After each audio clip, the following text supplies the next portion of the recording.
Ayan, good evening po sa bawat isa.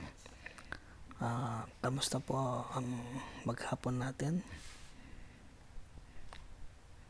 Kung pagod po, okay lang po yan at least at nagagalak po ako at nakadalaw po kayo sa ating prayer meeting. At ang verse po natin ngayong gabi ay matatagpuan po natin sa Colossians chapter 4 verse 2. Sige po, makipagbukas po tayo ng ating Biblia sa Colossians chapter 4 verse 2. Diyan na po ba kayo?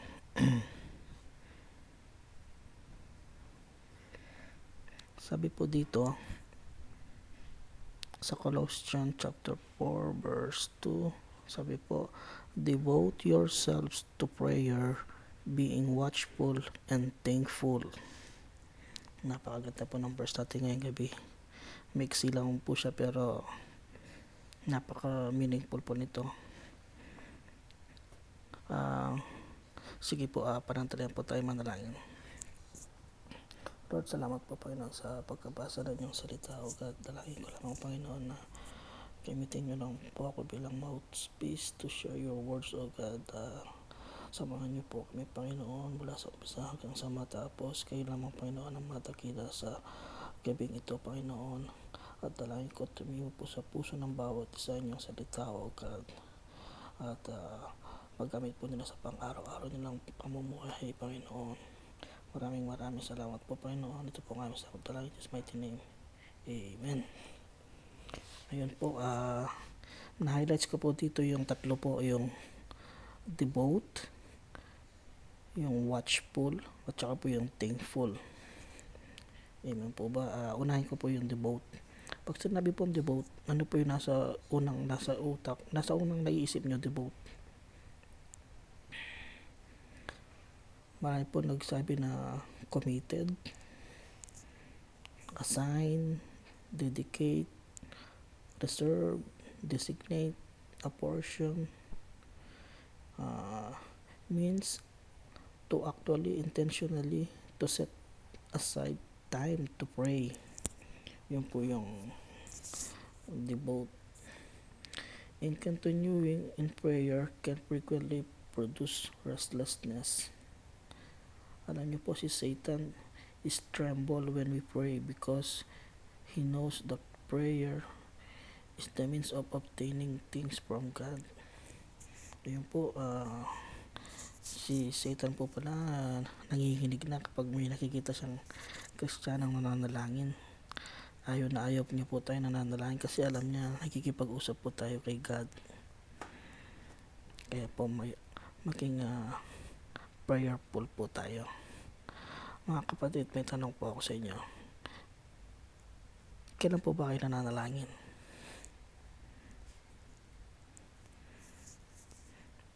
Kailan po kayo nananalangin? Kapag may kailangan po lang po ba kay God? Or pag na-assign lang po tayo mag-pray sa food? Or kapag may sakit po tayo, when we have sick and feel alone? Or in every Sunday service lang po? May mga ganun po bang Kristiyano sa atin? Mali po yun mga kapatid. God wants us to pray continually and pray not only for ourselves but for other people also. Yun po ang gusto ni Lord. Maging devote po tayo sa pananalangin. Amen po ba mga kapatid? Okay po. Sa number 2 po, yung watchful.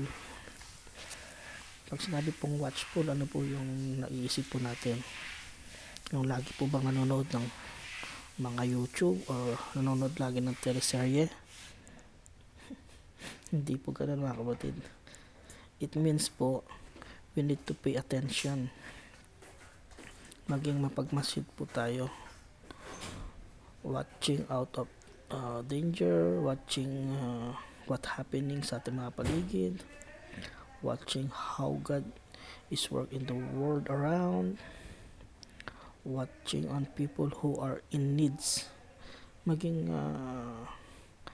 mapagmasid po tayo sa mga tao nangangailangan po, at maging mapagmasid din po tayo sa ating sarili kung nasa kalooban pa ba ng Diyos ang ating mga ginagawa. Minsan po kasi hindi natin namamalayan na hindi na pala naayon kay Lord ang mga ginagawa po natin. Kaya maging mapagmasid po tayo. Okay po ba mga kapatid? Ayan. Ang pangatlo po ay thankful. Ito madali na lang po to. Sigurado naintindihan po ito ng lahat. Pag sinabi pong thankful, ano po yung nasa isip niyo, diba? Maging mapagpasalamat.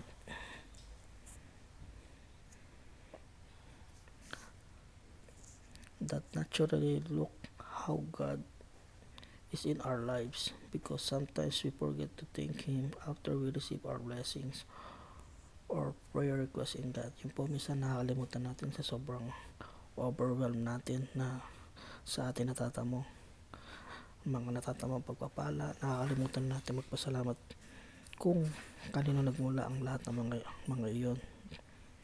Hindi po ba may mga taong ganun mga pag dumating na yung prayer request nila, pag may mga blessing na dumating, nakakalimutan magpasalamat kay Lord. Yun po yung nakakalungkot po doon.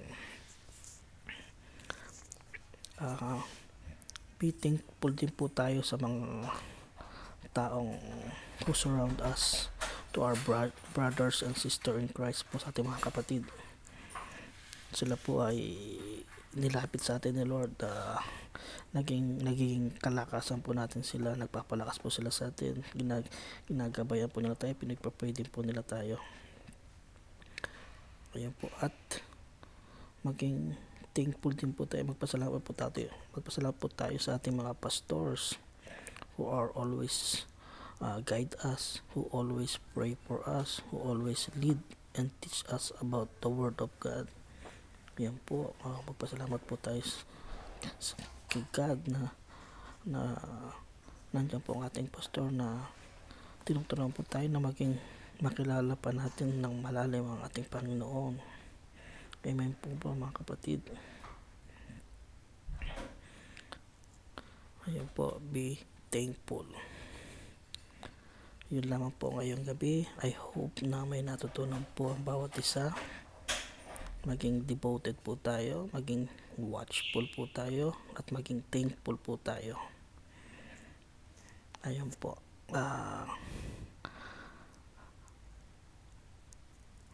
Naway